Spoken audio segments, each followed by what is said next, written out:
الحمدلله رمضان مبارک. الله جل شانو په خوشحالو سره تیر کړلو او الله تعالی موږ باندې دا خوشحالي بار بار راولي. څوک چې د شوال شپږ روزې ونیسي، رسول الله صلی الله علیه وسلم فرمایي دته به پوره د کال ثواب ملاویږي. حدیث مبارک کې راځي چې د قرآن وعده ده چې یو نیکي به په لس چنده باندې هغه زیاتېږي. مطلب چا چې یو نیکي وکړي هغه ته په لس چنده هغه زیاتېږي. نو دغه رنګې چا چې 10 روزې ونیوي د یو روزه په حساب باندې یو نیکه روزه په حساب باندې 10 روزې د حساب کې تقریبا 10 میاشتې راځي.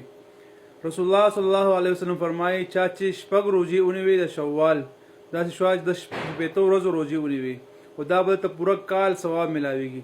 زما عزتمندو ډېر ثواب دی او ډېر زیات برکات، ډېر زیات فایدې دي. نو کوم ملګري هم داسې وي چې هغې روزو طاقت لرلی شي او روزې نیوي شي، نو هغې د شوال د شپږ روزې هغه ډېره بهتره ده او ډېر اجر په ملاویږي.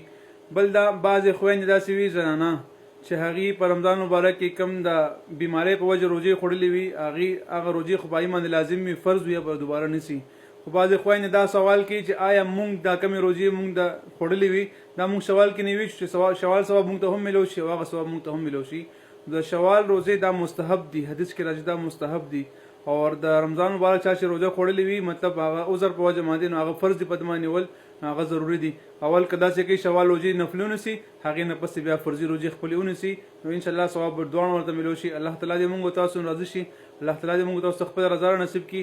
دغه رنګې نور څه قسم څوک معلومات کول غواړي، څه قسم سوالي تاسو کمنټ کې هم کوی شئ او زموږ نمبر یوټیوب چینل کې شته، تاسو هغې نه هم غوښتلی شئ مفتي فیصل 034. الله تعالی دې موږ تاسو راضي شي. السلام علیکم ورحمة الله وبرکاته.